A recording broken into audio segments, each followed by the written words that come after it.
CAPFAC 2025 का exam अब complete हो चुका है।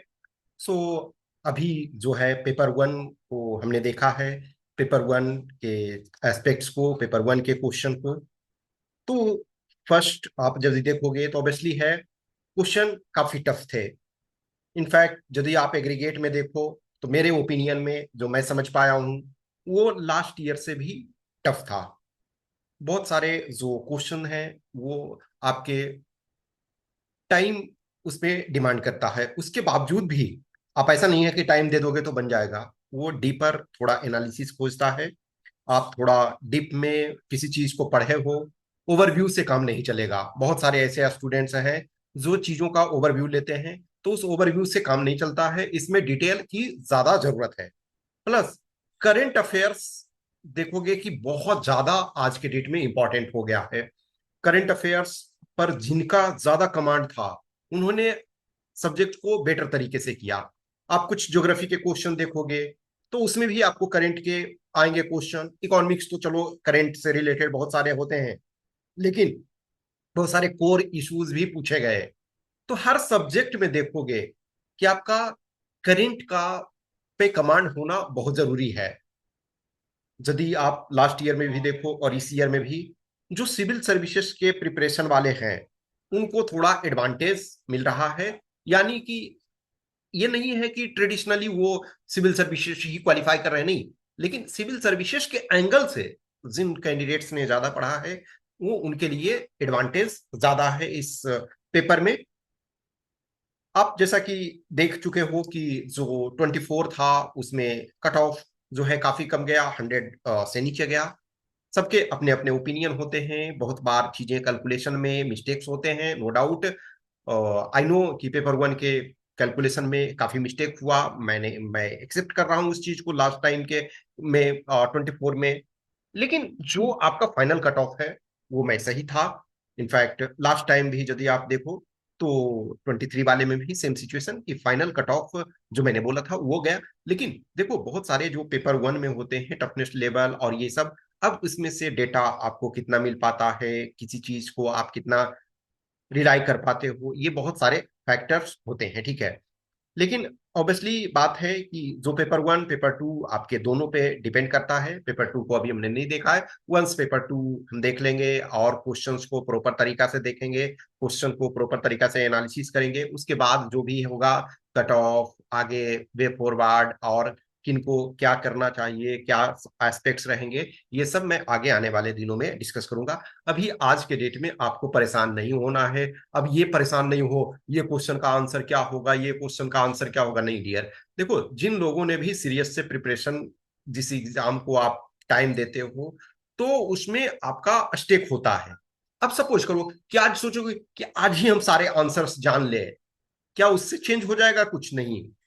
अब आप ज्यादा परेशान नहीं हो, जो हुआ है वो हुआ है। एक दो दिन थोड़ा सा रिलैक्स रहो, उसके बाद चीजों को देखोगे, उसके बाद डिस्कस करोगे। मैं हमेशा आपके साथ हूँ, जो भी एस्पेक्ट्स, डायमेंशंस, इश्यूज जो भी डिस्कस करना है वो हम लोग करेंगे, उसमें कोई दिक्कत नहीं है। आपके जो भी पर्सनल क्वेश्चंस, क्यूरी, डाउट्स रहेंगे उसको हम लेने की कोशिश करेंगे। लेकिन अभी देखो हर चीज का जैसे सिर्फ एनालिसिस का ये मतलब नहीं होता है कि हम जो हो चुका है उसको पोस्टमार्टम कर रहे हैं, नहीं।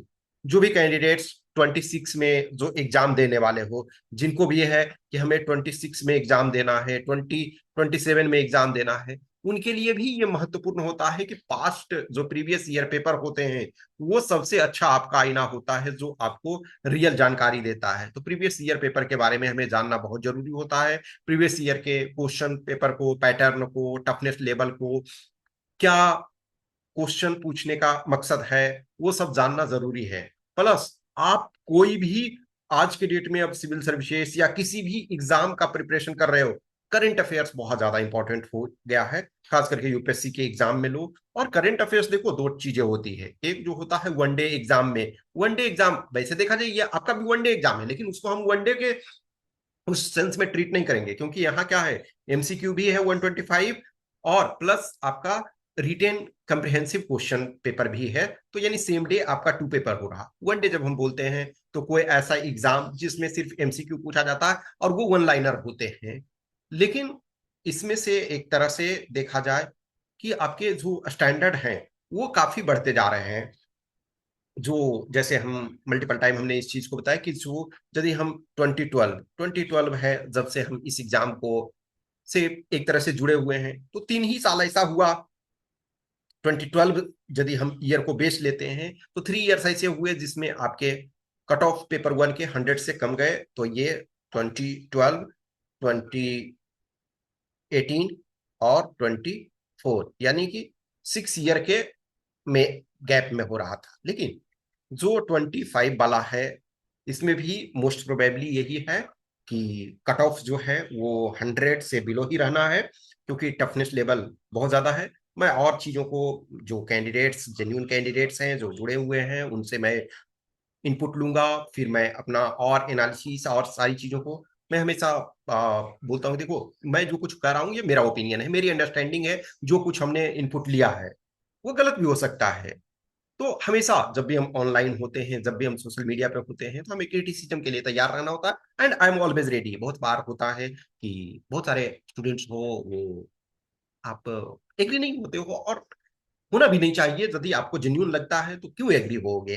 किसी के एग्री होने और डिसएग्री होने से पे सबका कंट्रोल नहीं है, आपका अपना कंट्रोल है। जैसे मैं किसी चीज से एग्री हूँ तो ये मेरा कंट्रोल है, मैं किसी चीज से एग्री नहीं हूँ तो ये मेरा कंट्रोल है। लेकिन आप मेरे से एग्री होगे, इस पर मेरा कंट्रोल नहीं है ना, वो कंट्रोल आपके पास है।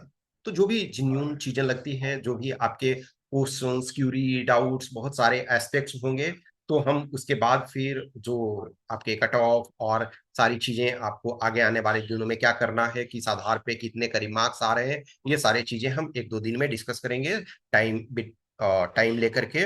अभी आप आज के डेट में ज्यादा परेशान नहीं हो, कुछ भी अभी परेशान होने की जरूरत नहीं है। कुछ क्वेश्चंस, क्यूरी, डाउट्स होगा तो आप कमेंट बॉक्स में कमेंट कर सकते हो, या फिर हमें मैसेज कर सकते हो। जो भी आपके अपने क्वेश्चंस हैं वो मैसेज कर सकते हो। मैं जो भी है सारे डायमेंशंस, एस्पेक्ट्स को लेकर के और फिर फर्दर इस पर इलाबोरेशन करेंगे, फर्दर डिस्कशन करेंगे। ये एक कंटिन्यूअस जर्नी है, मैं आपके साथ हमेशा हूँ। जो भी जिनके पास भी इश्यूज, क्वेश्चंस, क्यूरी होते हैं, उसमें किसी चीज के लिए रिग्रेट नहीं करो। लाइफ कहीं भी इंड नहीं हो जाता है कि किसी चीज का। हाँ, ऑब्वियसली है, जब हमारा लास्ट अटेम्प्ट होता है, हम बेस्ट प्रिपरेशन के बाद भी नहीं हो पाते हैं तो दुख होता है, बट ठीक है, चीजों को करो। अभी आप अपना रिलैक्स आज रहो, फिर अपना कल परसों से चीजों को देखोगे। Thank you.